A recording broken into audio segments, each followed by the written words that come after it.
अस्सलाम वालेकुम। Programme night addition में हम आपको खुशामदीद कहते हैं। नाजरीन, साल 2020 आज इख्तिताम पजीर हो रहा है। आज हम खुद एहतसाबी की कोशिश करेंगे। इस साल हमने क्या पाया, क्या खोया, ये साल गवर्नेंस के हवाले से कैसा रहा, आम आदमी की ज़िंदगी इसमें कितनी बदली, बतौर कौम हमने कोरोना वायरस का मुकाबला कैसे किया, सियासी गिरफ्तारियों और एहतजाजी तहरीकों के हवाले से ये साल कैसा रहा, फिर इस साल कौन कौन से अहम बयानात जो थे वो तनाज़ात का बायस बने, मौजूदा साल मीडिया की आज़ादी, ज़िम्मेदाराना सहाफ़त और सेंसरशिप के हवाले से कैसा रहा, हुकूमत को कौन कौन से स्कैंडल्स का सामना करना पड़ा, पार्लियामेंट की कारकर्दगी किस हद तक काबिल इत्मीनान रही, दहशतगर्दी के ख़िलाफ़ हमने कितनी कामयाबियाँ समेटी, फिर महंगाई ने एक आम आदमी को कितना मुतासर किया, करप्शन को ख़त्म करने के हवाले से और एहतसाब के हवाले से इमरान खान किस हद तक कामयाब रहे। सबसे बढ़कर 2021 को में हुकूमत को किन चीज़ों पर फोकस करना पड़ेगा, कौन सी हम तरजीहात हुकूमत को सेट करने की ज़रूरत है, बतौर कौम हमें कौन कौन सी आदत तब्दील करनी है, नए साल के नए चैलेंजेस क्या होंगे। कोशिश करेंगे वन बाय वन इन सब चीज़ों पर एनालिसिस लेने की, बात करने की कोशिश करते हैं। मुझे ज्वाइन किया है सीनियर सहाफ़ी तज्ज़ियाकार इरशाद भट्टी साहब ने। अस्सलाम वालेकुम, बहुत बहुत शुक्रिया भट्टी साहब। आने वाला नया साल मुबारक आपको जी। अल्लाह ताला सबके लिए खुशियाँ लेकर। आपको भी मुबारक हो और आपको भी मुबारक हो और 24 करोड़ को भी मुबारक हो जिनके घर में खुशियाँ अब कम कम ही आती हैं। बहुत मसाइल हैं, अल्लाह सब पे अपना हिफ्ज़ व अमान रखे। और 2020 तो बहुत मुश्किल साल था कोरोना में। अगर मैं आपको कहूँ इसको एनालाइज करें तो प्लस और नेगेटिव इसके पॉइंट्स क्या हैं आपके सामने इस साल के? नेगेटिव पॉइंट हैं, टिड्डी दल आया, कोरोना आया, इसके अलावा मुआशी बदहाली थी, महंगाई, बेरोजगारी, गुर्बत थी, दावे वादे नारे जो हुकूमत के थे वो पूरे नहीं हुए, सियासी मुहाजराई थी, बिलो द बेल्ट थी यानी जातियात पर मबनी थी।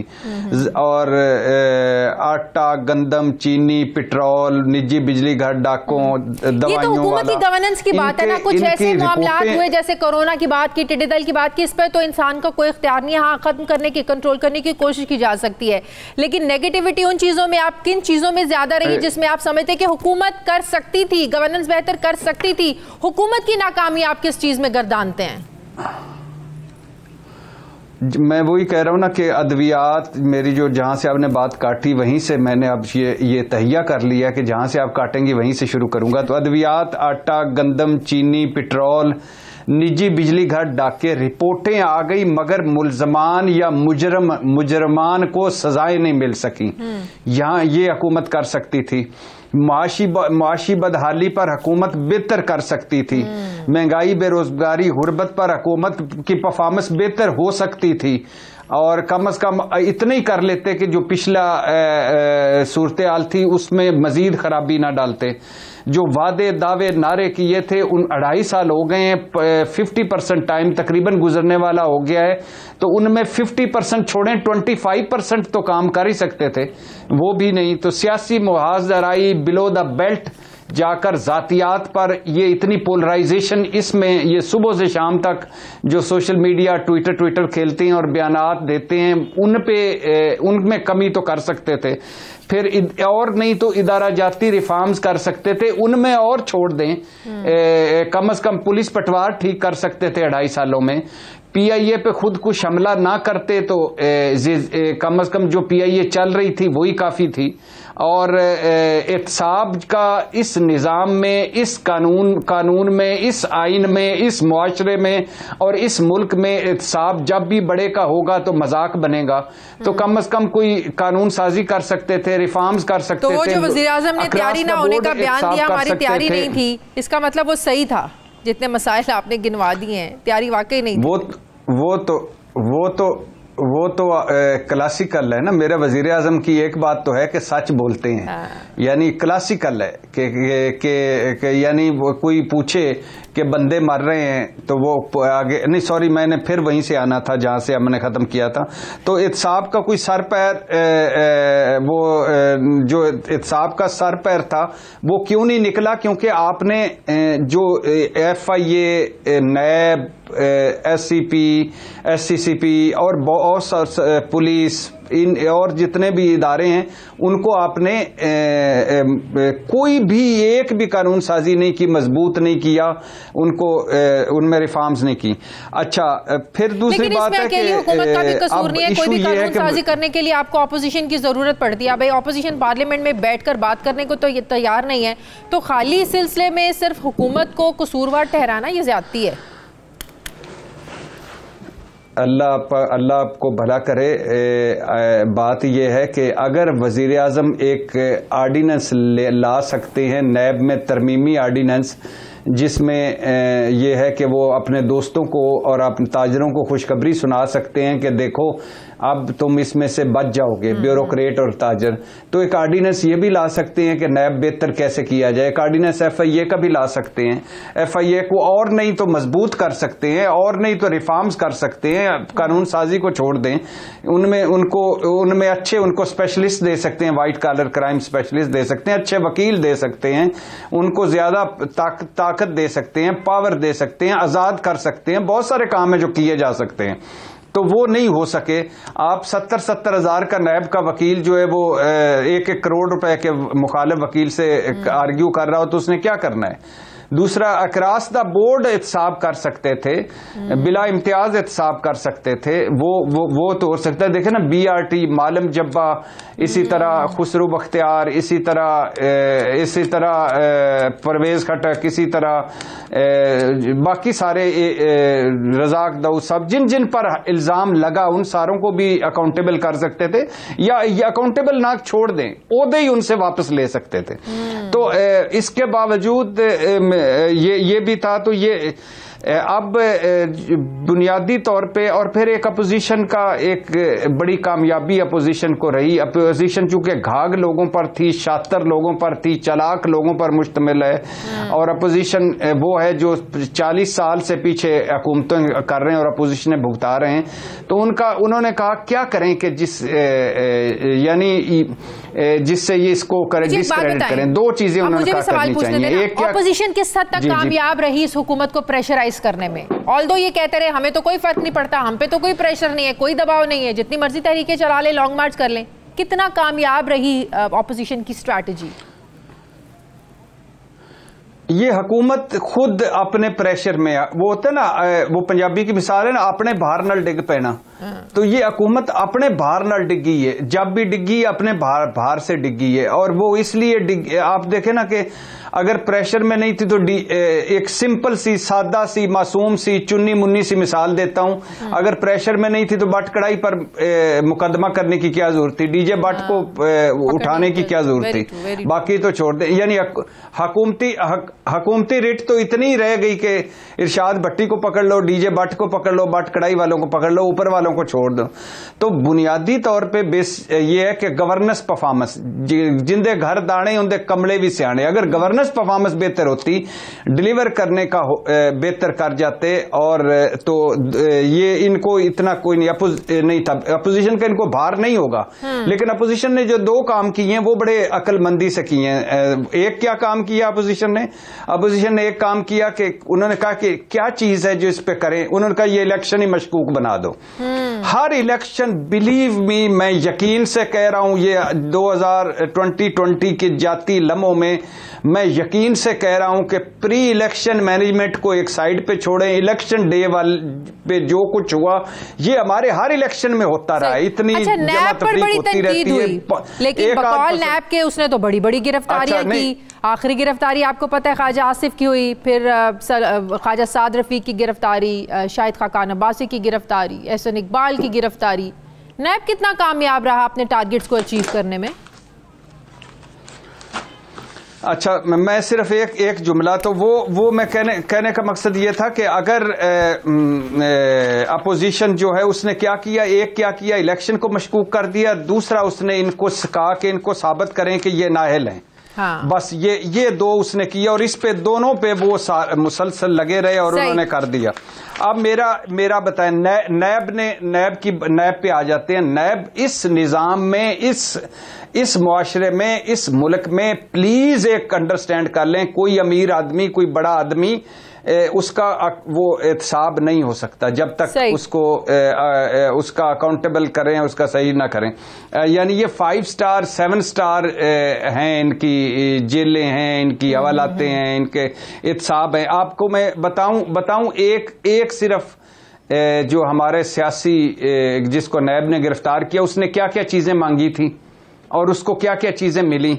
उसने पसंद के गद्दे मांगे थे, मिल गए। मसाजर चेयर मिली और बीपी शुगर चेक करने वाला बंदा मौजूद था। फ्रिज था, ओवन था, टोस्टर था, अखबारें थी, किताबें थी, 3 वक्त के मेन्यू बनते थे, घर से खाने आते थे, पसंद के खाने, डॉक्टर दरवाजे पर मन मर्जी की मुलाकातें, मन मर्जी की वाकें, एयर कंडीशन भी था, यानी हीटर, यानी वो जो गर्म सर्द करने वाला, मुशक्ति भी था, अटैच बाथरूम कमरा भी था, धूप से बचने के इकदाम भी थे, धूप सेकने के लवाजमात भी थे, टेलीफोन की सहूलतें थी, मच्छर और मक्खी मार निजाम भी मौजूद था। इसमें बताएं वो क्या मानेगा? बेवकूफ है माने कि मेरे पास इतनी दौलतें हैं या मैंने ये काम किया है। आखिरी सवाल, मीडिया अपनी जिम्मेदारियां पूरी करने में कितना कामयाब रहा? मीडिया पे प्रेशर भी थे, अनडाउटेबली मीडिया दबाव में भी रहा। मुझे अल्लाह का शुक्र, अल्लाह का लाख लाख शुक्र, मैं अपनी जात का हद तक तो मैं कह सकता हूं कि मुझे आज तक किसी ने ये नहीं कहा कि ये करो और ये ना करो, नंबर 1। लेकिन मीडिया पे प्रेशर था, मीडिया पे दबाव था, नंबर 2। मीडिया हमारा जो है वो तकरीबन मैं इसको 10 में से 5 नंबर दूंगा कि वो अपनी जिम्मेदारियां अदा कर सका है। हम 2 एक्सट्रीम पर हैं। एक मीडिया है जो बहुत ही खुशामद और उसमें है, रकू के आलम में है और तारीफों में है, और दूसरा मीडिया वो है जो बिल्कुल ही मादर पिदर आजाद है, जो एजेंडा सेट करने वाला मीडिया है, सियासत में पार्टी बनने वाला मीडिया, और वो हुकूमतें गिराओ हुकूमतें चढ़ाओ वाला, पसंद ना पसंद वाला मीडिया है। तो ये दरमियान में कम हो गए लोग। सही, बहुत बहुत शुक्रिया सहाफ़ी तज्ज़ियाकार भट्टी साहब मेरे साथ थे। मुझे प्रोग्राम में नाज़रीन एक ब्रेक लेनी है, वापस आते हैं छोटे से वक्फे के बाद।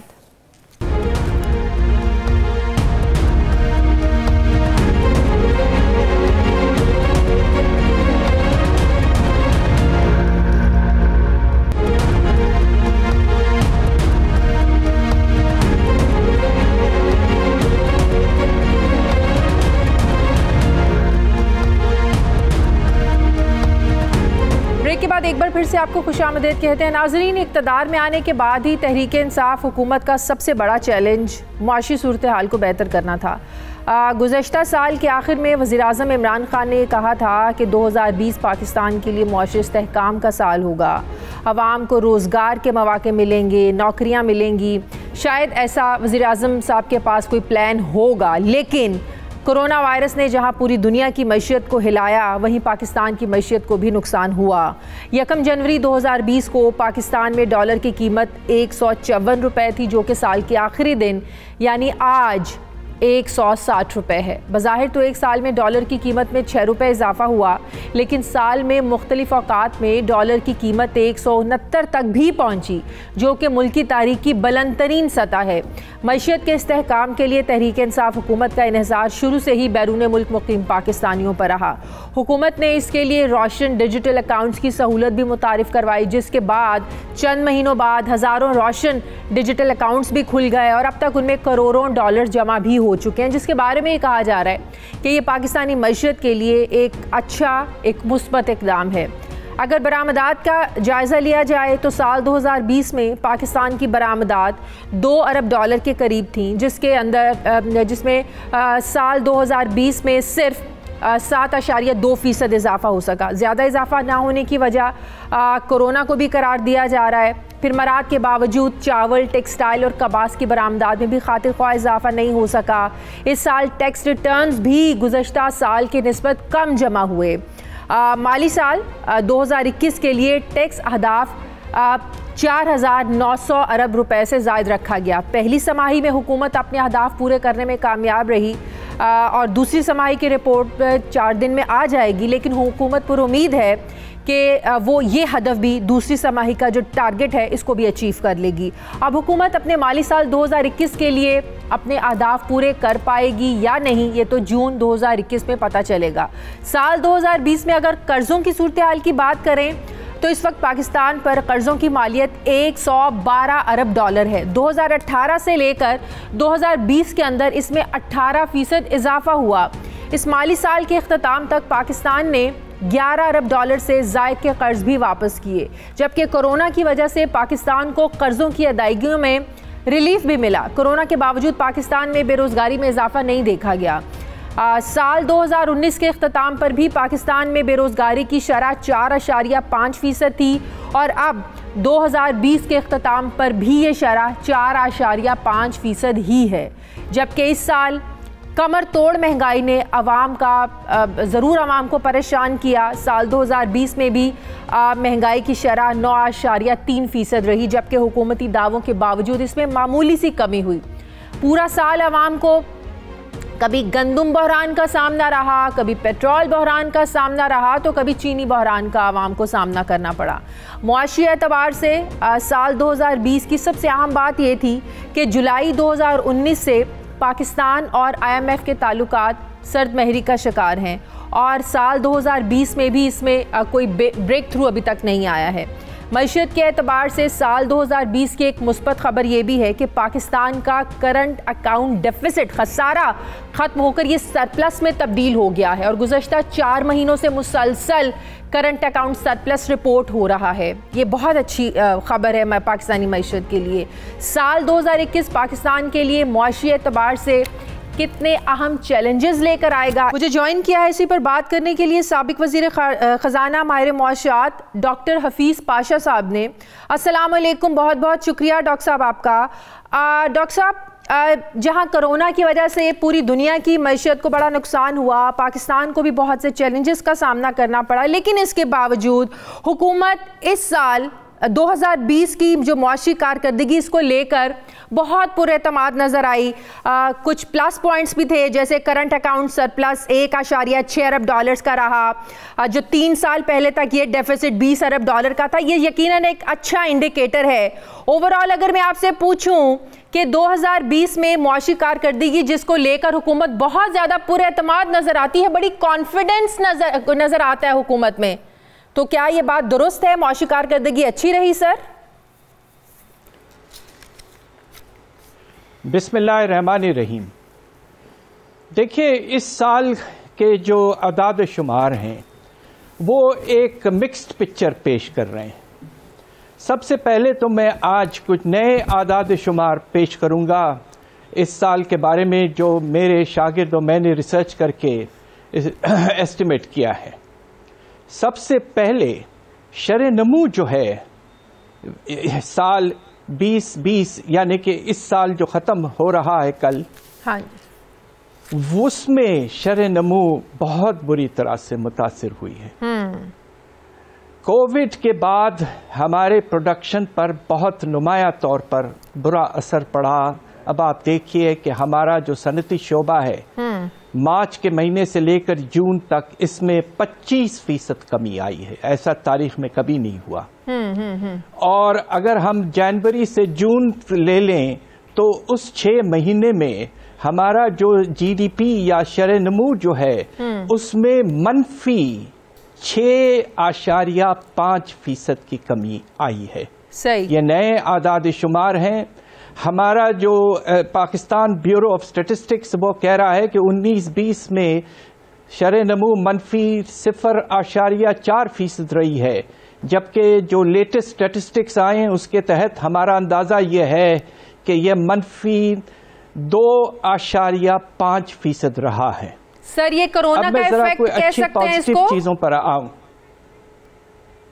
जी, इसमें ज्यादा कोरोना का इफेक्ट है। उससे पहले भी शरह नमू में कमी आ गई थी। सही। आपके कोरोना से पहले, और साल भर में नुकसान जो हुआ है हैरत अंगेज। और ये मैं कह रहा हूं आपसे कि पहली दफा पेश कर रहा हूं, 9 अरब डॉलर का नुकसान हुआ हमारे कौमी आमदनी में, यानी कि तकरीबन 1400 अरब रुपए। इससे आपको अंदाजा होगा कि लोगों की आमदनी में कितनी कमी आई होगी। सही। अलबत्ता मैं कुछ 1-2 पॉजिटिव चीज़ों पर भी इशारा देना चाहता हूं, और वो ये है कि जिस तरह आपने बिल्कुल ठीक फरमाया कि हमारा करंट अकाउंट जो खसारा है अल्लाह के फजल से वो 3 साल पहले 20 अरब डॉलर पे था, और इस साल के पहले 5 महीने में, जुलाई से लेकर आपके नवंबर तक, इसमें 1.6 अरब डॉलर का सरप्लस हुआ है। बिल्कुल सही। मगर साथ साथ एक और चीज़ भी जो मैं समझता हूँ उस पे इशारा करना ज़रूरी है कि साल के आगाज़ में हमारा जो अफरात ज़र की रफ्तार थी वो 14% से भी ऊपर जा चुकी थी, और खाने पीने की चीज़ों की रफ्तार 22% तक पहुँच चुकी थी।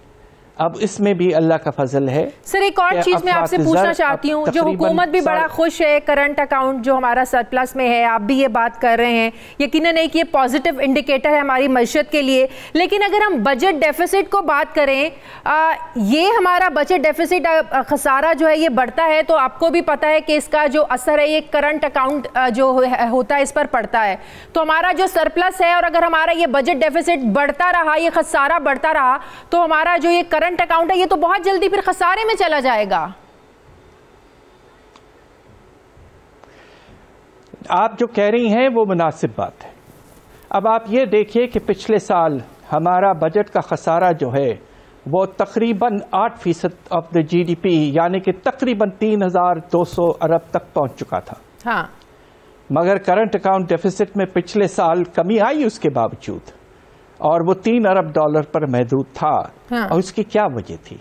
वजह ये थी कि जब आपका बजट खसारा बढ़ रहा है और करंट डेफिसिट कुछ हद तक कंट्रोल में है, तो खतरा यकीनन ये है कि आने वाले दिनों पर प्रेशर पड़ेगा, चूंकि डिमांड में इजाफा होता है जब बजट का खसारा बढ़ जाता है। बिल्कुल।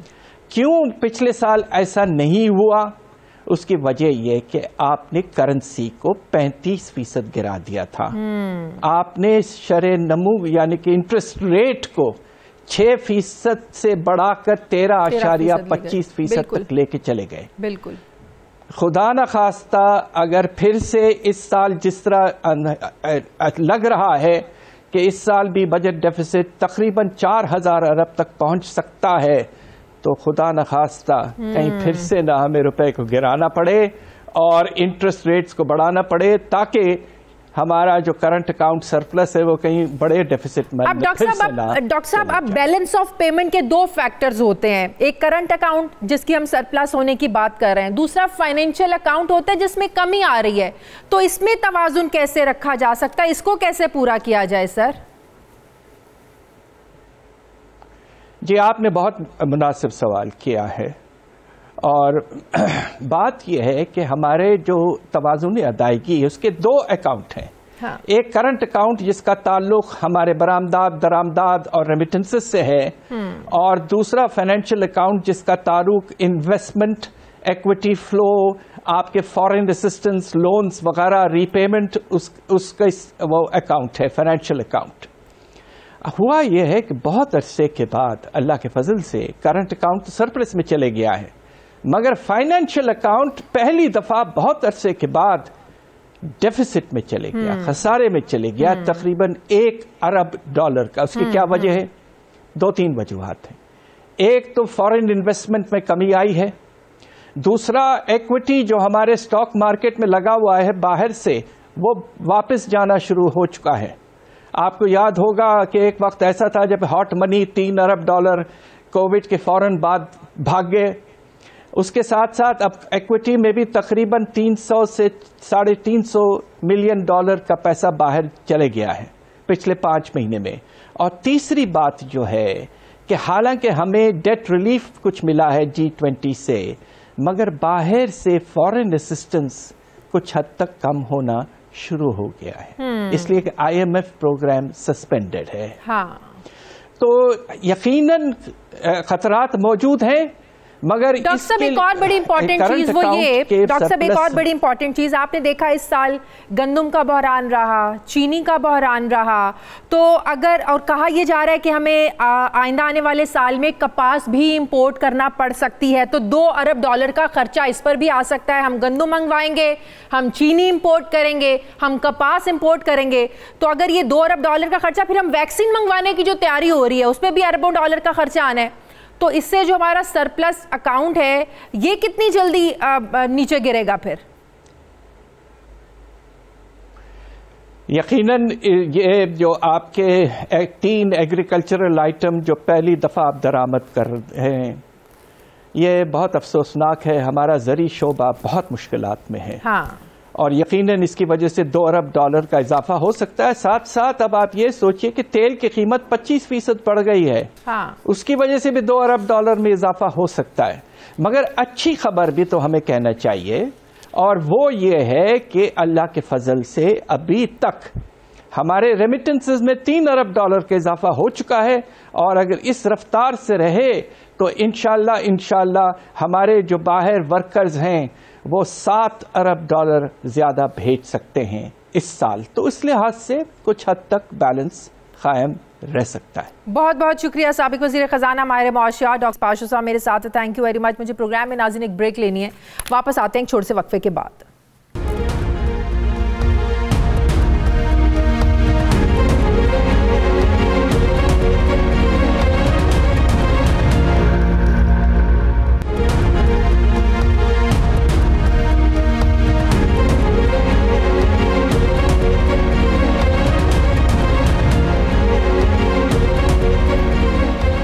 ब्रेक के बाद एक बार फिर से आपको खुशामदीद कहते हैं। नाजरीन, साल 2020 का सिफारती महाज भी पाकिस्तान के लिए चैलेंजेस से भरपूर रहा।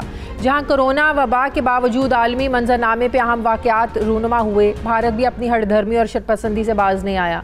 लेकिन पाकिस्तान ने भी आलमी दुनिया में भारत के हर हथकंडे को खूब बेनकाब किया। पाकिस्तान ने भारतीय रियासती दहशतगर्दी के सबूतों पर मबनी डोजियर अक़वाम मुत्तहिदा में जमा करवाया, जबकि इसी साल पाकिस्तान के खिलाफ गुज़श्ता 15 सालों से जारी भारतीय प्रोपेगंडे को डिसइंफो लैब ने भी बेनकाब किया। कश्मीर में जारी मज़ालिम पर पाकिस्तान ने खूब आवाज़ उठाई।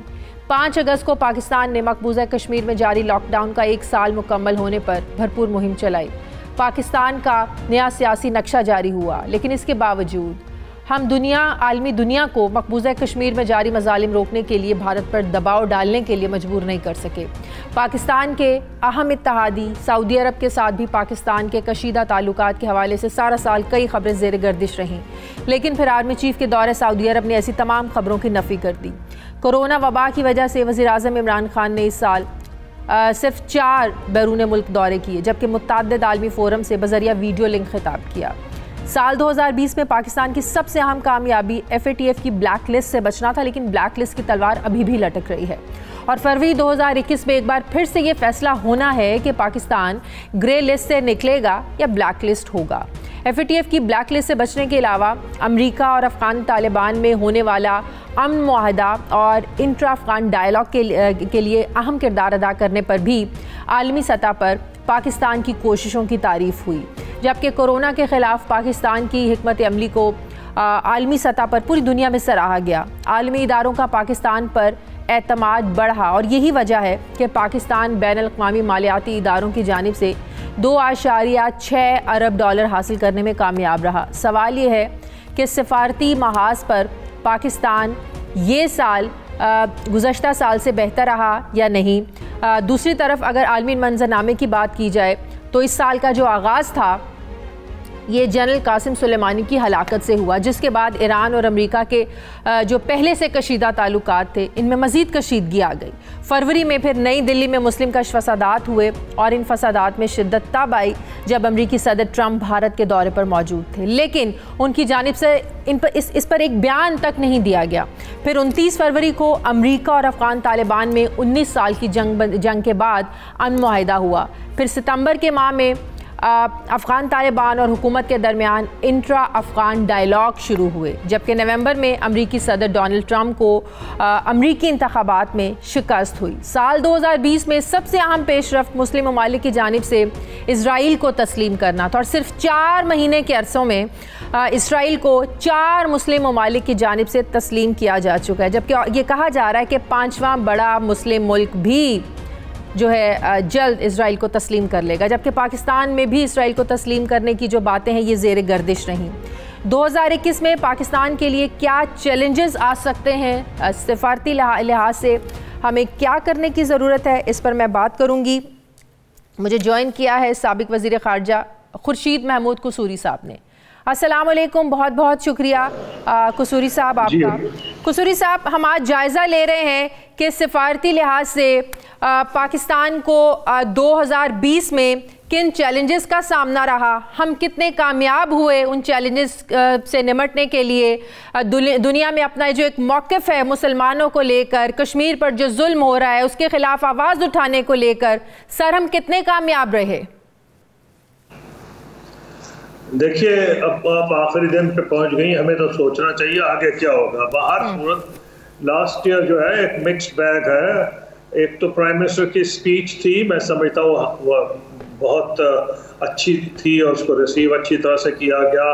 कश्मीर का केस जो है उसको पुरजोर तरीके से उठाया गया, लेकिन जो हिंदुस्तान के साथ ताल्लुकात हैं वो अबतरी की तरफ माइल रहे और बल्कि बहुत उसमें शिद्दत आई। इसी तरह जो मुस्लिम ममालिक से हमारे ताल्लुकात थे, तुर्की, ईरान, मलेशिया ने खुल के हमारी हिमायत की कश्मीर के ऊपर। हमारे ब्रदर दोस्त जो है सऊदी अरब और यूएई बावजूद हालांकि ओआईसी में हमें सपोर्ट किया और ओआईसी ने अच्छा रेजोल्यूशन भी कश्मीर के हक में दिया, लेकिन जो पाकिस्तान के अवाम की तवक्कुआत थी वो शायद उससे ज़्यादा तवक्को कर रहे थे। देखना यह है कि आगे क्या होगा। सही। कुसूरी साहब, इसके अलावा एक जो अहम डेवलपमेंट थी 2020 की, वो मुख्तलिफ मुस्लिम ममालिक की तरफ से इजराइल को तस्लीम करना था। अभी जो खबरें सामने आ रही हैं कि एक और बड़ा इस्लामी मुल्क है जो इजराइल को तस्लीम करने जा रहा है।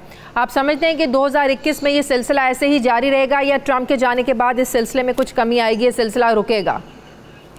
प्रेसिडेंट ट्रंप के जाने के बाद इसमें कुछ कमी आएगी। अच्छा, लेकिन ये नहीं समझना चाहिए कि जिन मुल्कों ने उसको इजराइल को रिकग्नाइज किया, उससे ताल्लुकात बनाए हैं, सिर्फ ट्रंप की वजह से बनाए हैं। प्रेसिडेंट ट्रंप का डेफिनेटली एक रोल था, लेकिन यूएई मसलन आप ले लीजिए, यूएई के अपने मखसूस हालात है, उनकी मईशत जो है उसको बहुत बड़ा धक्का लगा है और वो ये समझते थे कि इजराइल को रिकग्नाइज करने से मगरिब में पर्टिकुलरली बड़ी पॉजिटिव मैसेज जाएगी और जो वहाँ लोग पैसा खर्च करते हैं ज़्यादा अरबों के अलावा, वो ज़्यादा वेस्ट से आते हैं और एक मैसेज जाएगी उनके जहनों में कि टॉलरेंट मुल्क है और यहाँ हम इन्वेस्ट भी कर सकते हैं और पर तो वहाँ छुट्टी के लिए भी बहुत से लोग जाते हैं। तो उनकी अपनी आबादी निस्बतन बहुत कम है, 88% आबादी वहाँ की जो है वो गैर मुल्कियों पर मुश्तमिल है और सिर्फ 12% लोकल है। और जो 12% लोकल हैं वो उनको उन्होंने बहुत खुशहाल किया हुआ है। छोटे मुल्क हैं, दौलत ज़्यादा है, तो इसलिए मैं समझता हूँ उनको वो प्रेशर नहीं है पब्लिक ओपिनियन का। सऊदी अरब हालांकि दौलत से माला माल है, लेकिन उसकी अपनी आबादी है और वहाँ एक एग्रीमेंट हुआ है इब्ने सऊद की औलाद और अब्दुल वहाब की औलाद, जो उनमें आपस में वो हुक्मरानी सऊदी अरब पे मिलकर कर रहे हैं। इसके बावजूद इसके कि कुछ हो सकता है सर्कल सऊदी अरब में चाहे कि रिकग्नाइज कर लिया जाए इजराइल को, उनके लिए इतना आसान नहीं होगा। और आपने देखा पिछले दिनों खबरें भी फैलाई गई कि वो आए थे, लेकिन उसको सऊदी अरब ने फिर डिनाई किया कि जी कोई नहीं हमारे यहाँ से गया था। इस किस्म की खबरें फैलाई जा रही हैं। जिन मुल्कों आप समझते हैं पाकिस्तान पर प्रेशर बढ़ेगा? देखिए, पाकिस्तान, मैं तो खुद उन लोगों में हूँ जो कि मेरी तुर्की के सदर अर्दोआन ने मुलाकात इस्तांबुल में नायब वज़ीर आज़म इजराइल से करवाई थी। उसी हमने प्रेशर के तहत नहीं की थी, हमारे अपने मफादात थे। अगर आप पूछेंगी तो बता दूंगा, प्रेशर कुछ नहीं है, हम अपने मफाद की खातर गए थे। मफाद सबसे बड़ा ये था कि हिंदुस्तान के साथ प्रेसिडेंट बुश की जो इंतजामिया है वो सिविल न्यूक्लियर एनर्जी एग्रीमेंट कर रही थी, हमारे साथ नहीं कर रही थी। हालांकि हमारे ताल्लुकात बहुत अच्छे थे और दलील ये दी जा रही थी कि जो AQ खान अफेयर है उसके बाद अमेरिकन कांग्रेस और अमेरिकन ओपिनियन, अमेरिकन पब्लिक में इस किस्म की सूरत हाल पैदा हुई है कि पाकिस्तान से सिविल न्यूक्लियर एग्रीमेंट अमेरिका नहीं कर सकता। लेकिन हमारा असेसमेंट ये था कि हमारी सबसे ज़्यादा मुखालफत जो कर रही है वो इजरायली लॉबी है, जूइश लॉबी वाशिंगटन में। तो हमारा यह ख्याल था एट द हाईएस्ट लेवल कि अगर हमने किया कोई इस जेस्चर ऐसा तो उससे मुमकिन है कि इजरायली लॉबी को पैसिफाई किया जा सके।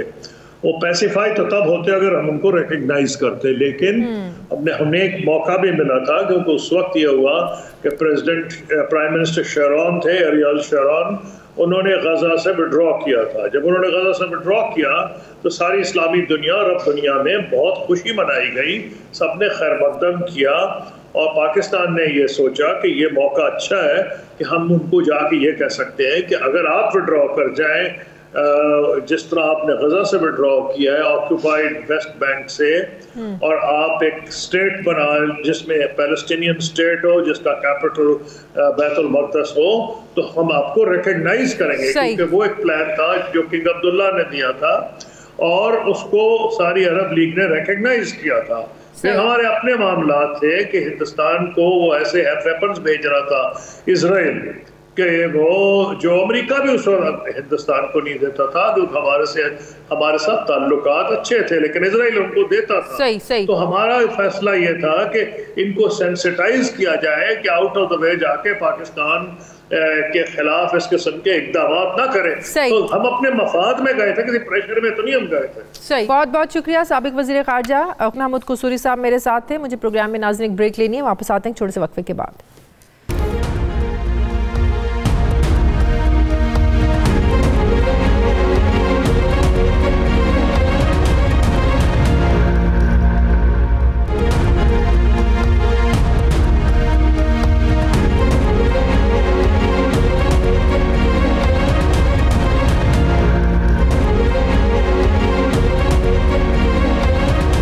एक बार फिर से आपको खुशामदीद कहते हैं। नाज़रीन, कहते हैं कि उम्मीद पर दुनिया कायम है। गैब का इल्म तो सिर्फ खुदा की ज़ात जानती है। इंसान की कोशिश, मेहनत, अच्छी नीयत, फिर उसका मजबूत इरादा और दुआ इसकी किस्मत को बदल सकती है। किस्मत और तकदीर के इस खेल में सितारों की चाल, किस्मत का हाल, इल्म नजूम की रोशनी में मुस्तकबिल के बारे में ये चीज़ें क्या बताती हैं? कैसा होगा 2021 का पाकिस्तान? इक़्तिदार के खेल में कौन इन होगा, कौन आउट हो सकता है? किसके सितारे गर्दिश में रहेंगे और कौन उरूज देखेगा? आम आदमी के लिए नया साल कैसा होगा? फिर नए साल में कोरोना से निजात हो भी सकेगी या नहीं? मईशत की गाड़ी पटरी पर चलेगी या नहीं? इस हुकूमत की मुश्किलात में कितना इजाफा होगा या कमी आएगी? फिर जो PDM की एक तहरीक है हुकूमत को प्रेशराइज़ करने के लिए, इसका अंजाम क्या होगा? नवाज शरीफ वतन वापस आएंगे या नहीं? पीपल्स पार्टी और मुस्लिम लीग नून की जो दोस्ती है मरीम नवाज़ की और बिलावल भुट्टो की, इनकी दोस्ती, इनका सियासी मुस्तकबिल कैसा होगा?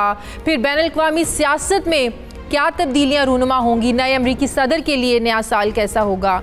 सितारों की चाल, खेल के मैदान और शोबिज़ इंडस्ट्री, इस हवाले से उसके सितारे क्या कहते हैं? इल्म नजूम की रोशनी में इन तमाम सवालों के जवाब तलाश करने की कोशिश करते हैं। मेरे साथ लाहौर स्टूडियोज़ में मौजूद हैं मारूफ एस्ट्रोलॉजिस्ट, किसी तारुफ के मोहताज नहीं, सामिया खान।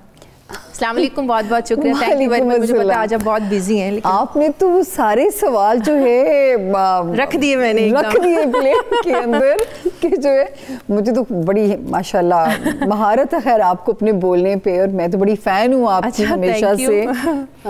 सबसे पहले तो मुझे ये बताएं कि आपकी जो 2020 की प्रिडिक्शंस थी, पेशगोइयाँ थी, कितने फीसद आप कह सकती हैं कि वो सच साबित हुई है? इसका फैसला तो आप लोग करते हैं, क्योंकि आप लोग जब बुलाते हैं तो अकाउंटेबल करते हैं। मैंने शायद इसीलिए बुलाया कि आपकी पेशन गोइयां बड़ी जबरदस्त साबित होती हैं, लेकिन फिर भी आपको जिस पे बड़ा कॉन्फिडेंस जी देखिए आपके सामने है शाजिया जी कि 2020 में जब हम एंटर हो रहे थे तो 26 दिसंबर 2019 से पढ़ना शुरू किया 2020 को, और रिपीटेडली मैं उस पर चैनल्स पे कहती रही। मुझे अफसोस भी होता है कि अगर आपकी कोई पेश कोई गलत साबित हो जाए आप उसे ओन कीजिए, यही तो इल्म की निशानी बिल्कुल है। सही, बिल्कुल क्योंकि देखिए महकमा मौसमियात के मुताबिक अगर बारिश नहीं होगी तो महकमा मौसमियात को आप अकाउंटेबल नहीं कर सकते ना, क्योंकि इल्म है, इल्म की यही निशानी है और साइंस है। तो अभी जब मैं देखती हूँ कि सारे मेरे साथ जो बैठ के जितने पैनलिस्ट थे वो कहते थे एक रोशन पाकिस्तान है,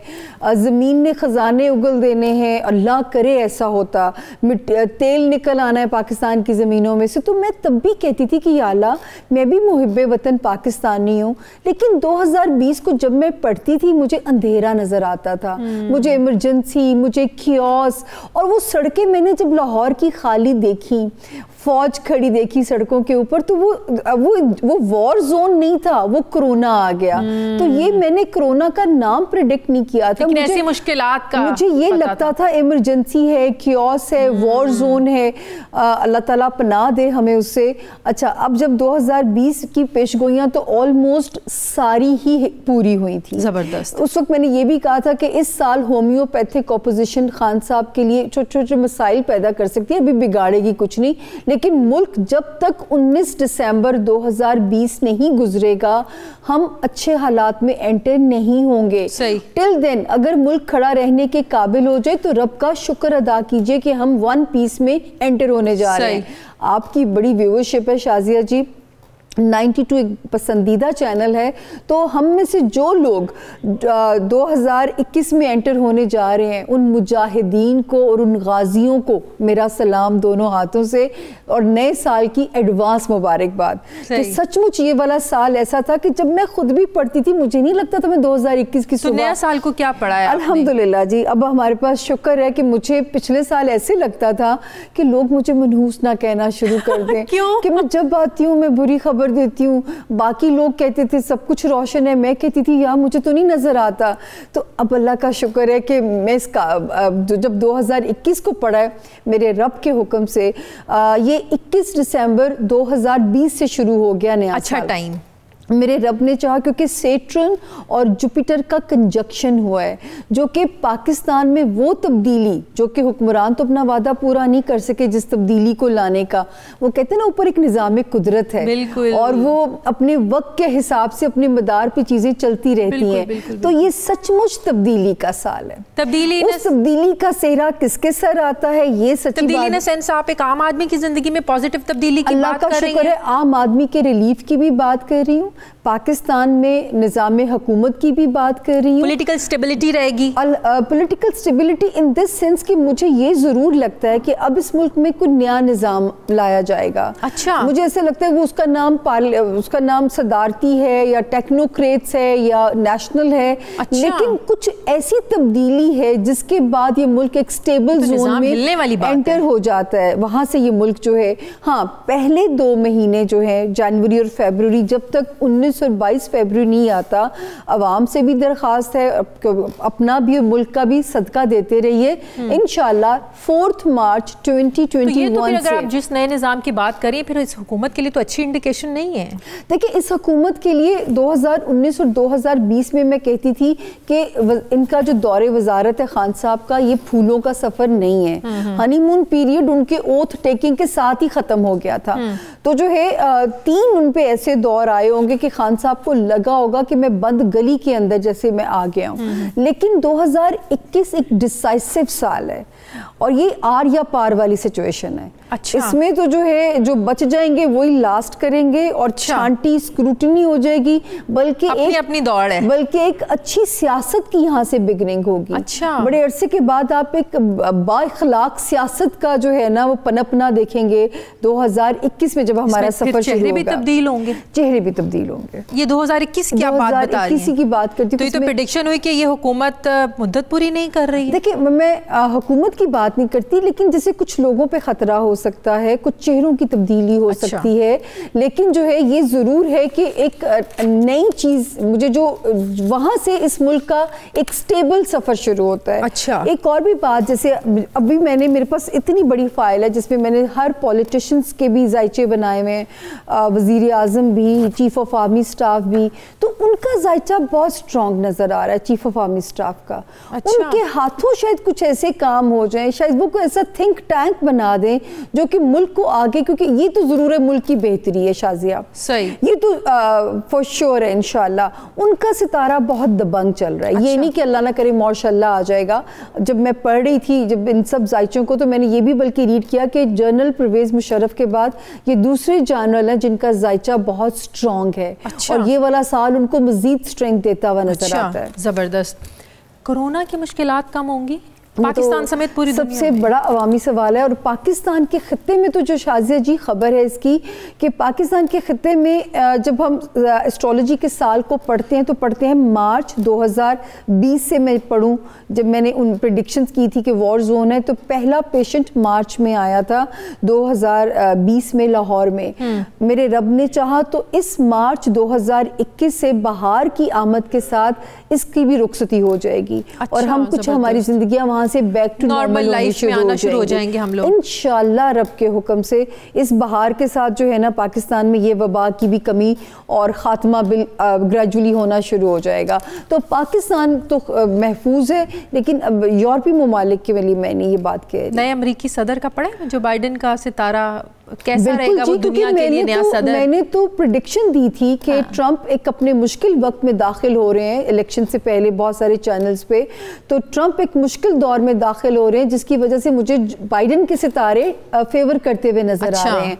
लेकिन मुझे ऐसे लग रहा है जैसे पाकिस्तान के कुछ नए इत्तेहादी बनने जा रहे हैं, पाकिस्तान के नए अलायंसेस बनने जा रहे हैं। और आपने आज मुझे मौका दे दिया तो मैं एक बात कहना चाहूंगी कि मुझे बड़ा दुख होता है जब इंडियन एस्ट्रोलॉजिस्ट से वो लगता है कि प्लांटेड शोज हैं कि पाकिस्तान के टोटे होने का वक्त आ गया है, पाकिस्तान अब उस वक्त में आ गया है। यकीन कीजिए अगर पाकिस्तान को खतरा था तो वो 19 दिसंबर 2020 तक खतरा था।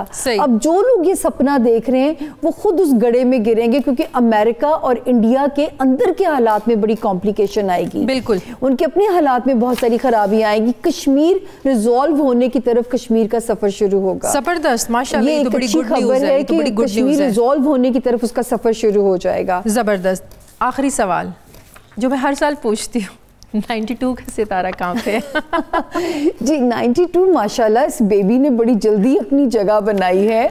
और 92 का तो बल्कि यहाँ से अगले 12 साल बहुत अच्छे हैं। हाँ, क्योंकि अच्छा। जिस जुपिटर की वेव के अंदर आपका चैनल ट्रेवल कर रहा है, इस बेबी ने तो बड़े, ये बेबी एक अच्छे वक्त में लॉन्च हुआ था। हाँ, और सबसे इसका नंबर बहुत मुबारक है, इसका नंबर इतना मुबारक है जैसे पाकिस्तान का नंबर 7 है ना, हाँ। इसी तरह 92 का नंबर बहुत मुबारक है। एक बात जाते जाते से वे आपकी कहना चाहूंगी कि ये दौर बहुत डिजिटल होने जा रहा है। अच्छा, इतना डिजिटल कि आईटी बहुत तरक्की करेगी, मीडिया चैनल्स के लिए अच्छी खबरें जो कि 19 और 20 में नहीं मिलती थी, आप लोगों के लिए अच्छी खबरें हैं जो मीडिया मालिकान हैं, मीडिया चैनल्स हैं। जैसे दुनिया सारी आइसोलेशन में थी लेकिन आप लोग स्क्रीन पे थे, लेकिन ये साल आपके फाइनेंशियली भी आपको बेहतर करके जाएगा। एक बात कि सिर्फ पैगाम जो है 2021 का, अपने इमोशंस को डिजिटल मत होने दीजिएगा, अपने इमोशंस को डिजिटल मत होने दीजिएगा, क्योंकि वो जो है ना उसमें खराबी ना हो। हमारी रवायात में है प्यार से मिलिए, जो है कोरोना ने सबक दिया है कि जफ्फी की अहमियत क्या है, गले मिलने की। खुश रहें, खुश रखिए। तो बहुत बहुत शुक्रिया, बहुत शुक्रिया। सामिया खान मेरे साथी। नाजरीन 2020 चंद लम्हों का मेहमान है, 2020 की आमद है। पूरी दुनिया इस नए साल 2021 को नई उम्मीदों के साथ, नई तमन्नाओं के साथ, नई खुशियों के साथ खुशामदीद कहने के लिए तैयार है। सवाल ये नहीं है कि नए साल में हमारे लिए क्या नया है, बल्कि सवाल ये है कि हमने गुज़रे साल में क्या किया और नए साल में हमें क्या करना है। बेशक बहुत सी चीज़ें हमारे इख्तियार में नहीं होती, हम सोचते कुछ हैं, हम करना कुछ और चाहते हैं, लेकिन होता वो है जो अल्लाह की मर्ज़ी होती है, जो मंजूर खुदा होता है वही होता है। खैर, नया साल हमारी ज़िंदगियों में कदम रखने को है, लिहाजा हमें नए साल के लिए नई उम्मीदों के साथ गुज़रे साल का तनकीदी जायज़ा भी लेने की ज़रूरत है, ताकि गुज़रे साल में हमसे जो गलतियाँ हुई, जो कोताहियाँ हुई, हम आने वाले नए साल में उन्हें ना दोहराएं। आखिर में इस दुआ के साथ कि नया साल आपके लिए, आपके अहले खाना के लिए, हम सबकी फैमिलीज़ के लिए, हमारे लिए मुबारक हो। अल्लाह करे कि नया साल 2021 पाकिस्तान के आवाम के लिए भी खुशियों और मुसरतों का पैगाम लेकर आए और हम सबको कोरोना समेत तमाम बीमारियों से अल्लाह ताला महफूज रखे। आमीन। ये था हमारा इस साल का आखिरी प्रोग्राम। अल्लाह ताला आप सबको खुश रखे। मुझे इजाज़त दीजिए, मेरे प्रोग्राम का वक्त ख़त्म हो गया है। फ़ीडबैक दीजिएगा। अल्लाह हाफ़िज़।